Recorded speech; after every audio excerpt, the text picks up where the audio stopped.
All right, welcome everybody to Fresh Agent Marketing. I know it'll take a second to get in here, so I have a fun fact for everybody. Let me just start my PowerPoint. Let's see, let's go here and slideshow from the beginning. All right, so welcome to conversion. Today I'm going to cover conversion when it comes to last week I talked about traffic, a ton of ways to generate more buyer, seller, investor, builder and also traffic and to get more referrals from those that already know, like, and trust you. So today I'm going to cover conversion, how to convert that traffic, old traffic, new traffic, future traffic, how to generate future traffic, how to consistently, persistently get referrals coming in from the traffic. So welcome everybody to Fresh Agent Marketing, and let's do this. So conversion. So fun fact, do you guys know why there's 24 hours in a day? Do you ever ask yourself that question? Well, it's called the 888 rule. 8 hours of labor, 8 hours of recreation, and 8 hours of rest. Most of us call it sleep. Some of us get 8 hours, some of us get a lot less than that. So, a little bit of a fun fact, but it's pretty cool. You can look it up. There's other things that happened way back in time when there's 12 and 12 and stuff like that. But I thought that was a pretty cool fun fact. The other thing that I want to cover is the 80/20 rule, the Pareto's Law. Here's a great, amazing article that talks about it. I think it kind of makes sense, though. What's the 20% that makes you 80% of your money? I'm going to talk a little bit about that here in a second. But it's kind of everything. 20% of the roads are traveled by 80% of the people, 80% of the people, like, so there's I even heard a fisherman say this one time. I was out fishing and he's like 90% of the fish are in 10% of the water. Isn't that weird? So 80/20, 10/90. So what I'm going to focus on is and this is a great book. It's called the 80/20. Now here's the crazy book. I'm going to simplify it for you so you really don't have to read it, but it is a good book to read. It helps you achieve so much more in so little of time. And the crazy part when I read this, I was like just literally mind blown when you take the 80/20. So what's the 20% of an 8 hour day, which is 1.6 hours? Well, there's a 20% inside of the 80/20. There's an 80/20 inside the 80/20. Isn't that insane when you think about it that way? So that's the crazy part. So we're going to talk a little bit about that. What's the 20% of your day that makes you 80% of your money, and then just get rid of the rest? So that's a great book to talk about. Think about this on an 8 hour day. And when we talk about generating more traffic, we talk about converting the traffic, we talk about follow up, how to follow up properly. We're going to talk about that next week, and then the week after that, I'm going to finish up the 4 week series with asking for the business, which is so valuable. And obviously, there's a bottleneck in there. So either it's traffic conversion, it's either traffic, it's either conversion, it's either follow up, or it's either asking for the business, or maybe it's a little bit of all four. All right, but if you think about this, here's the 20%. So you got a 8 hour day, right? And you got 20% of that is 1.6 hours. So you're like, well, if you're done at 1.6 hours, then go play or do whatever you want to do. But what if you did another 20%? So you worked 1.6 times two. So you're doing the 20% that makes you 80 twice. Um, and then the stuff that's the 80%, a lot of people that I meet and work with, including myself before I figured this out, I was focusing on the 80% that makes me 20% of my money. Think about if you just flip that. You come out of your comfort zone, you live just outside your comfort zone. We can go into all that, but 80% of the consequences come from 20% of the causes. I mean, it just goes on and on and on and on and on. So pretty cool, amazing thing to think about this.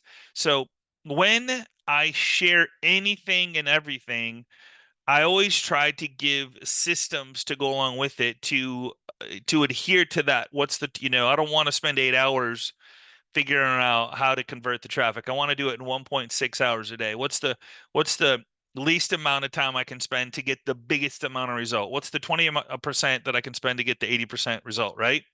That's what I'm looking for. And then how can I delegate some of that out? Can I delegate the 20% that makes me 80% of my money? Or can I delegate 10% of that, or 15% of that, or 5% of that, so I can even do more focusing on that 20% inside that 80/20? Okay.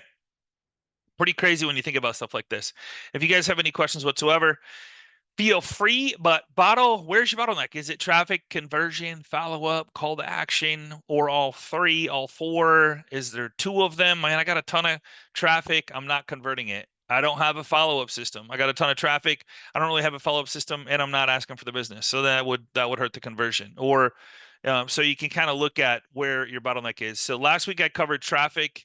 I covered these two slides. I'll show you where to find it. So if you go to freshagentmarketing.com, you can go to the Tuesday class recordings at the very bottom, sign up. It's 100% free.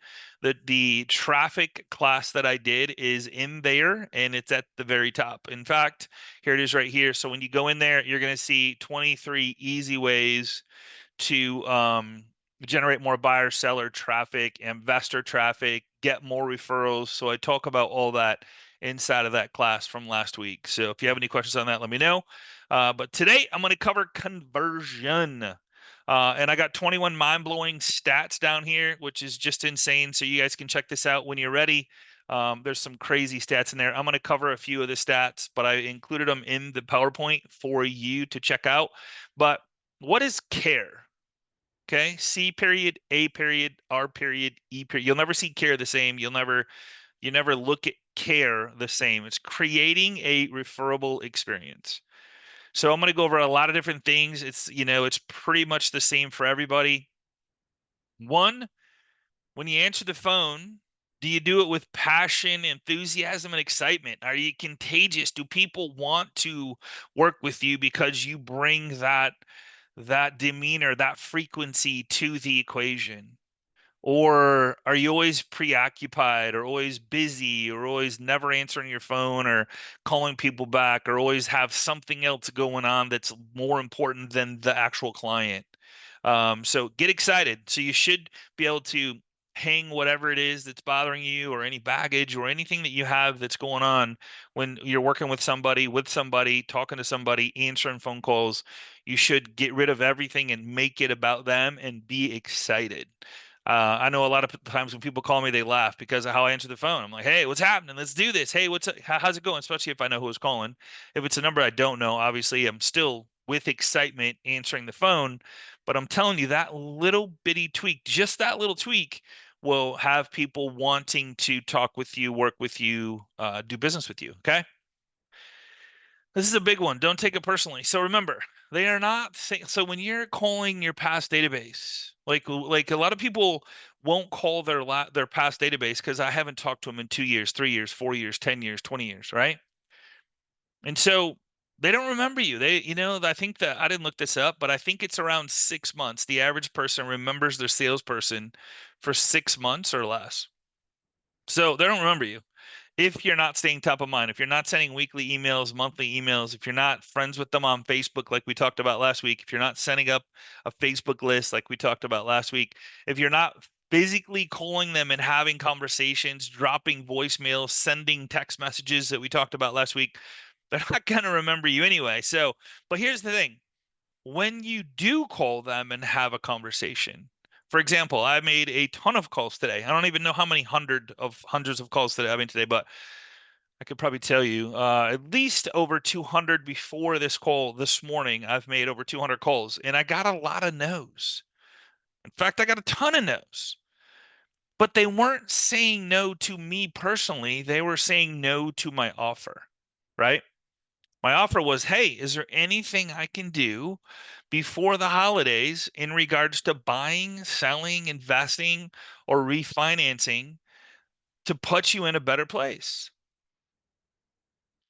They said, "No, man, we're in a good spot. Have a great rate, not looking to invest, not looking to buy. I'm gonna bury myself in the backyard." I heard that yesterday. That's where I want to be buried in my backyard. I'm staying here. I'm like, okay, cool. But then there's another person that says, I have a credit card and this happened today. I had a credit card that's at zero that becomes a high interest rate in January. I do want to talk about consolidating some debt. I do need house repairs. I redid my whole entire home. I have a huge home equity line of credit and I want to consolidate those two. Or, hey, I'm looking to start investing in real estate and I want to pull some equity out of my home to get the money to be able to purchase a new investment property. I just had one of those that I'm working with right now, a buyer that's buying one of their first single family investment properties. Awesome, right?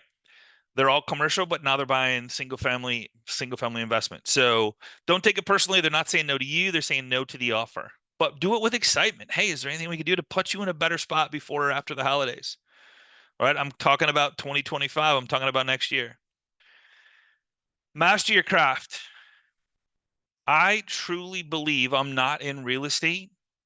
I'm in marketing to my database. I'm in building relationships. I'm in staying top of mind, reminding people who I am and what I do for a living. It's not their job to remember me.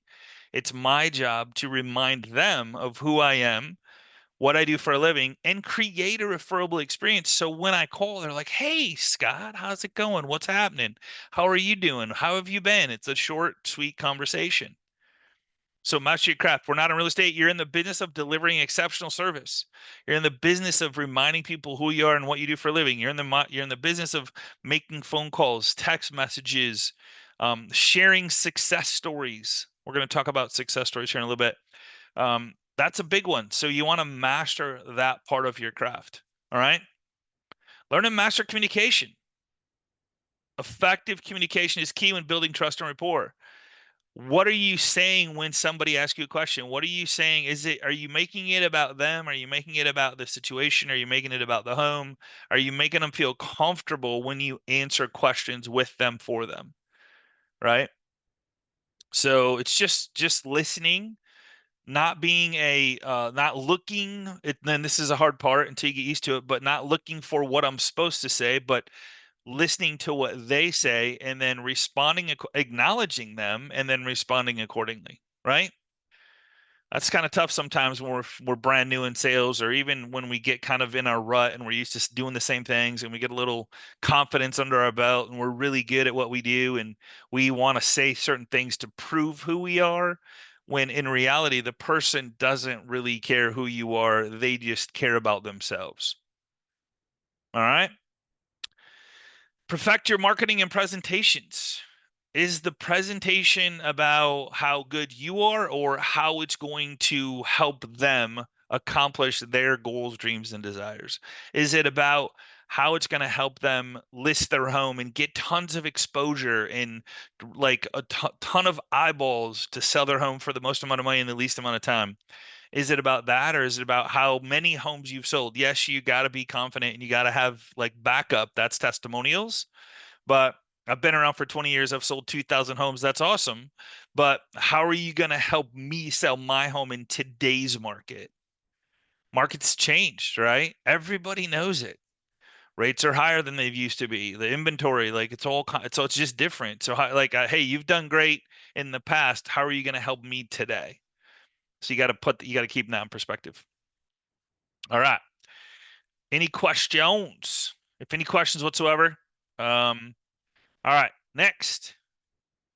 So be in the moment. This is a big one. I was looking for a funny post to make on this today. So I make a lot of phone calls, and a lot of people answer the call, and the one thing they say is, "Hey, I'm at work." And I'm like, "Okay, then why did you answer the phone?" It's just kind of funny that they uh they answer the phone. So it's just okay.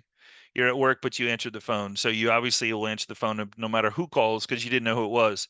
Um, I know a lot of people that answer the phone when they're with clients. They answer the phone at a closing, answer the phone on a listing presentation with the buyer. Like be in the moment. Be with that person. If I was sitting here right now holding my phone just like this the whole time, you'd be like, that guy doesn't give a crap about us or this presentation. He cares more about his phone, right?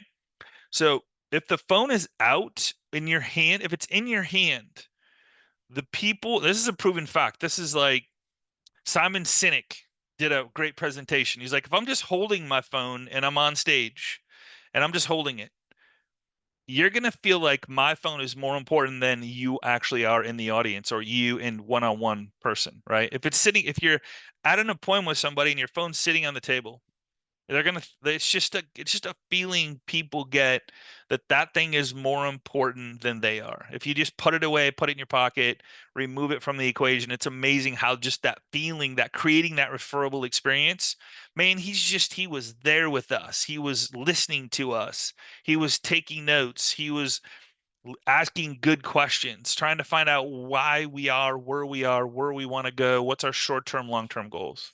All right.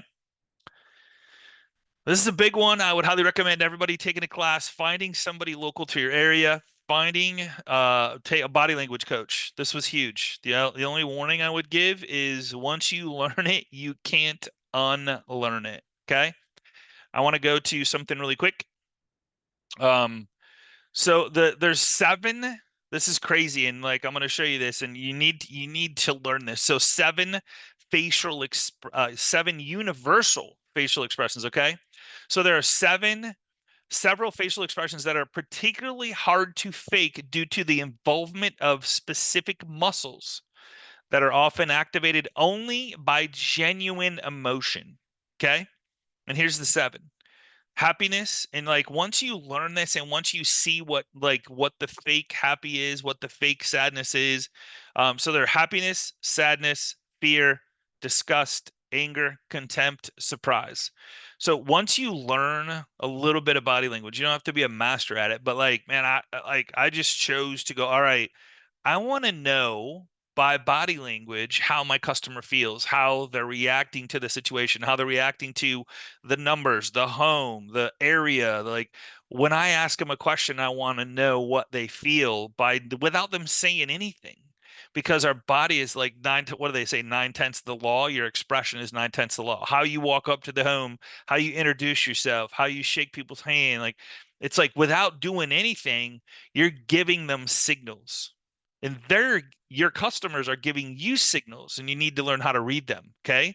So there's different movies out, there's different training out there, there's different things you can do to learn what these seven universal. I always when I did my training she focused on five.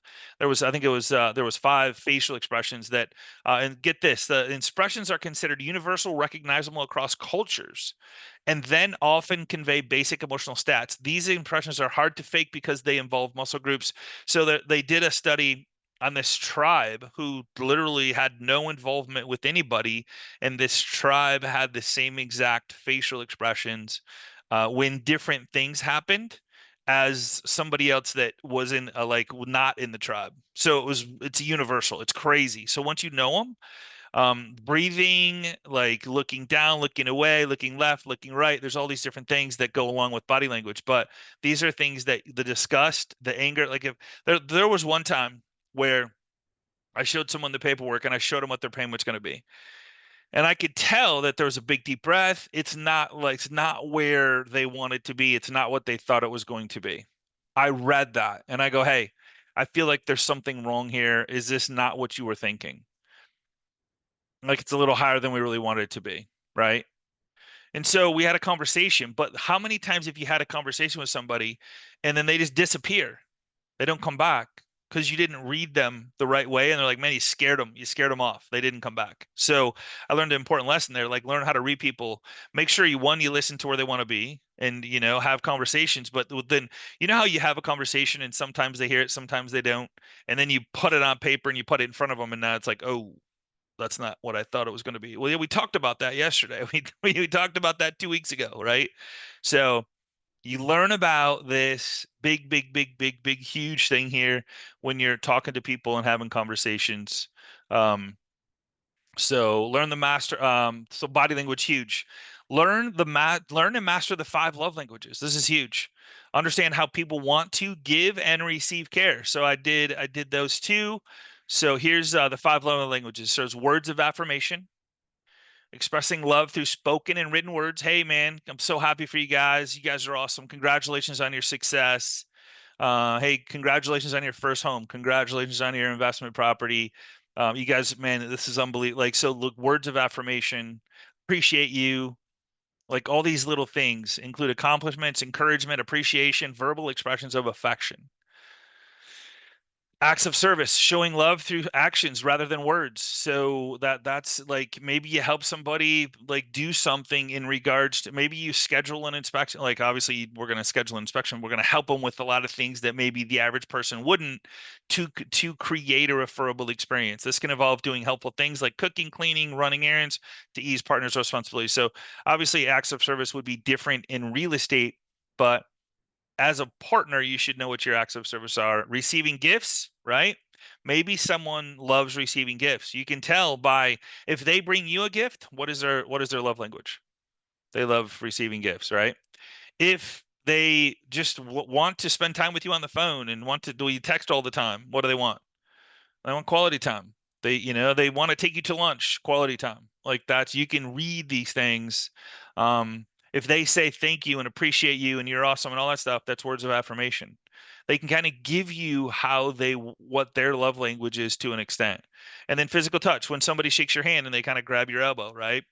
Those things are, or they touch you on the shoulder, like, hey, thank you, appreciate, like that's physical touch. That's showing love through physical closeness and contact. Gotta be careful with that one, but I'm just saying that if you know somebody's love language and it's gifts, maybe a little every time you go under contract, a little gift. You go take the pending sign, a little gift. You close gifts, like that's their acts of service. That's their love language. Okay. So body language, love languages, huge, huge for creating a referable experience. Okay.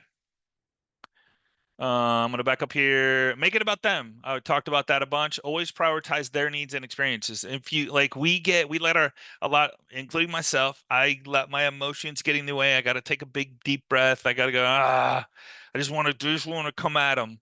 Well, remember they care about themselves. We want to create a referable experience so that they not only stay with us, but they refer their friends, family, and coworkers to us. So when you respond, is it aggression? Is there bad things that you're saying, or is it how you react? You got to be careful with that. Assume the sale. This is a big one. Confidence creates trust. Act as though the deal is already done. How many times you just know it's done, man? You're like, okay, let's just do this. You want to, like, one of the best closings I had. I'll admit it, I used to sell cars, and I'd take somebody on a test drive. We'd come back, love the car, they're all excited, and I know the comments coming where we need to go home and think about it. And the reason people do that is because they go through a mini heart attack. True fact, you can look it up.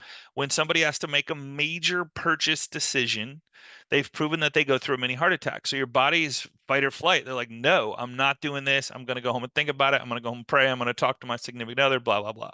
So what I would do is I would skirt around, knowing that they were going to go through this mini heart attack. Before they got to the point where they would say, I want to think about it, I would say, hey, you guys want something hot or cold to drink while we wrap up the paperwork? Assume the sale. Help them. They like it. They love the house. You've read their body languages, all the things they said. They did measurements. They said, all right, we're going to put a garage here. Our bed fits here. Our TV's going to go here. Our couches will fit here. Like they're already moving in. Assume the sale and write it up. It's amazing what will happen if you just help them pass that little mini heart attack fact. Okay. All right. Okay, back it up. Follow up. 44%. This is a crazy stat. When I learned this stat, I'm like, this is easy. I just need to be better than this to have more success than the average person. 44% of salespeople never make more than one follow-up call to the person, to a lead. Okay. If you don't have a system, it's going to be really hard to remember. That's why I use a dialer. So I remember, like, I'm going to call these guys every week by a dialer. I'm going to call them every day when they first come in. I'm going to call them every week till they answer. I'm going to call them, call them, call them. 44% of salespeople never make more than one follow-up call. And then 92% of salespeople never make more than four. So after four calls, nobody's left. You're the only one left if you're making that call. Keep following up to increase your chances of success. Okay. Easy. That's an easy stat. I was gonna put that in the stats part. I'm like, I need to leave this here because follow up is the number one name of the game. Um, we let our emotions get in the way when it comes to follow up. We Hey, we are interrupters. One thing I've heard over and over from professional salespeople and speakers, we are interrupters. We are interrupting their day. Yes, they opted into our website. Yes, they looked at a property. Yes, they spent time. They don't probably remember it because they opted into 3 or 4 websites. But if we are the ones following up, having conversations, asking the right questions, assuming the sale, assuming they're going to buy, listening, what's the time frame? When are you looking to do this? Do you need to sell a home first? All these questions that go along with it, you're going to be the only one left. You're going to be the one working with that client. All right. Do what you say. Next one, reliability is key to building credibility. If you say you're going to call them in an hour, call them in an hour or less. If you wait 1 hour and 1 minute, guess what? You just disappointed them. You just went out the window. Do what you say. So I say over promise, over deliver. I got this from Grant Cardone. Everybody always says under promise, over deliver. I say over promise, over deliver. If I say I'm going to call somebody in an hour, I'm going to call them in 45 minutes. I'm going to call them in 30 minutes. I'm going to call them in 20 minutes. I'm going to call them in 15. Maybe I get an answer right away and call them right away. Over promise, over deliver. It's easy to do. It's easy. Just know you can do it, right? Just when you say something, know you can do that. Okay. Answer your phone and call back. Like, I think it's 90% of the time. It's 50. I think it's, I should have looked up this number. I had this, I can go back and look at the stats, but it's a high 60, 70% of the time, the first person to take the call, get the appointment, go to the appointment is the likely going to get that. Like, I think the first person to the appointment is like 90% chance going to get the deal. So answer your phone, the first person to call back. Once I learned that 44% of the salespeople never make more than one call and 92 never make more than four, and the first person to call back, the higher percentages to get the deal, I'm like, I'm just going to do that because I know if I do that, the percentages will prove themselves. If I master communication, if I master listening, if I master body language, I master the love languages, it's going to be hard to fail, right? I'm just beating the percentages. I'm not beating anybody else. I'm just beating the percentages. All right. Perfect communication across all platforms. Are you communicating on Facebook, on DM? Are you communicating in your own neighborhood groups, reminding people who you are in a cool way just by liking and commenting and throwing funny stuff out there? We had a question that was put out there. I don't remember the exact question, but it's like, hey, is there anybody that specializes in anything inside of our neighborhood, inside of our private group? And I'm like, man, I specialize in drinking Starbucks cold brews. Got a ton of laughs, ton of comments. Hey, man, we all need to specialize in something, But guess what? Here's what happens. What do? They see my comment, they interact with my comment, they look at my profile. They look at my profile and they see what I do for a living. I don't have to tell them. They're gonna look. That's what people do on social media. Who is this guy? Who is this crazy dude? Oh, he's in real estate. Oh, he is in mortgages. Oh, he does all that. Okay. That's all I gotta do. And then I just like and comment on the group all the time. Stay top of mind. It's that easy. I did that last week in traffic, set up your Facebook list. But if you got a private group you're part of in a neighborhood, or if you're not part of the neighborhood group, be part of the neighborhood group that you live in so you can remind people who you are. You just get business. All right. Be part of their lives on a regular basis. Engage with their clients regularly on all platforms. Make sure, are you like in last week we talked about this? Are you calling them, texting them, emailing them? Are you friends with them on social media? Are you staying top of mind? They just want to know who they're working with. They want to feel comfortable who they're working with. They want to be able to have fun with who they're working with. They want to be excited with who they're working with. And that's where you being excited, you creating that referable experience, being upbeat, being in the moment, being with them, helping them to get past that mini heart attack. Huge deal. Huge. Okay. Some conversation stats, and we'll end it with this. Salespeople who actively seek out and exploit referrals earn 4 to 5 times more than those who don't. So just by asking, I'm going to cover that series number 4, which is in 2 weeks. I'm going to cover ask.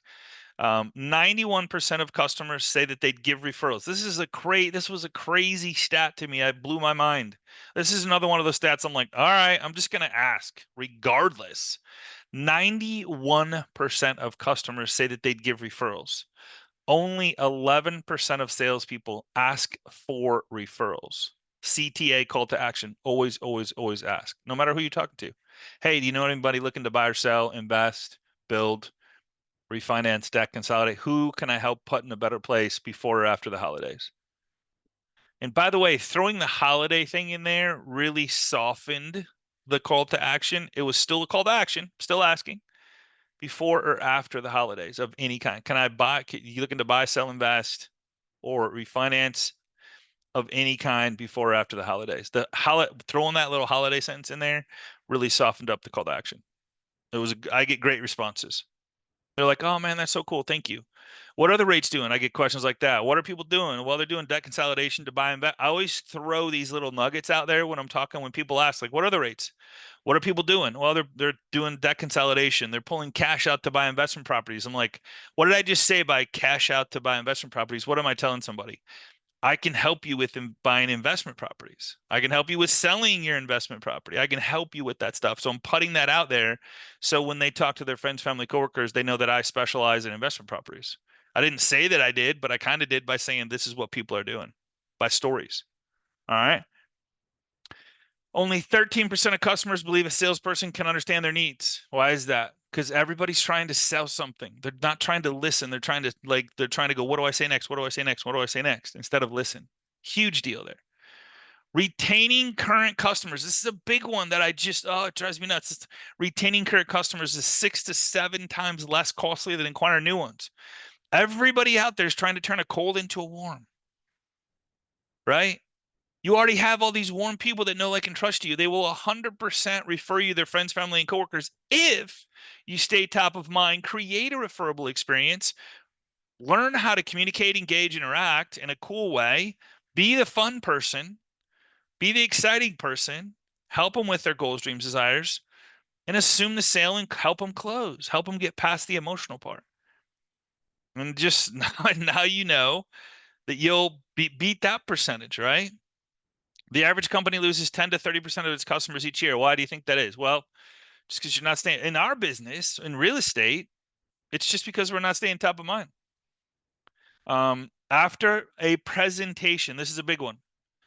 I keep telling you stories, right? So after a presentation, 63% of attendees remember stories. So if I told that, hey, people are doing debt consolidation, they're doing home equity line of credits to pull the tax-free equity out of their home, tax-free money to go put down on investment properties that's again going to cash flow in a cool way. And I talked about HELOCs, home equity line of credits. Do you need any home repairs? You need debt consolidation, puts you in a better situation. I had somebody save $473 the other day just by paying off some installment loans and a credit cards. Credit cards are in the high 20s. Unless you got a 0% for a trial period, you're paying high 20% on your credit card. Ouch. Only 5% remember stats. Are you telling stories? So like I always say when you're when you're talking to somebody, like start thinking and remembering all the success stories that you have throughout your career. It doesn't even matter when it was, how long ago it was. The people I work with, I say, hey, what success stories did you have last week? Who did you get approved? Who bought a new home? Who sold a home? What was the success story?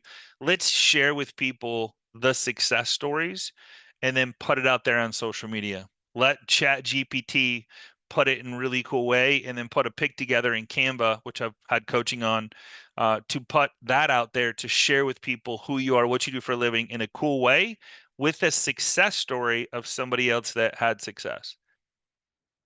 And then the last one, 30 to 50% of sales go to the vendor that responds first. There it is, 30 to 50%. So be first. I'm like, okay, 91% of consumers said they'd give referrals.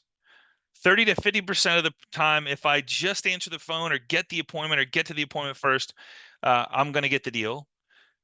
If I call more than once, I'm better than 42% of the people that are in sales. And if I call 5 times, I'm better than anybody. I'm the only one left. Crazy, right?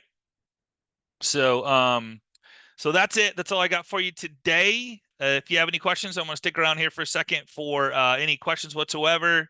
Anything that somebody wanted to me elaborate on, or any questions or comments, or anything that you have for me, I will hold for 1 second. Thank you for being here and being a part of Fresh Agent Marketing. Also, 10x wins. super excited to roll into or finish 2024 with you guys and be a part of your lives in 2025. It's going to be an amazing year. Guys, there's tons and tons and tons of activity out there. We just have to do things to remind people who we are and what we do for a living in a cool way. And ask for the business. We already know that asking for the business pays off in spades. Being there pays off in spades. Reminding people, retaining current customers, follow up, text, email, Facebook, social media, all that stuff. So, all right, guys, have an amazing day. I will see you same time, same place, right here next week on Fresh Agent Marketing. Appreciate you guys. We'll see you on the web. Take care, everybody. Have a great day. Bye bye.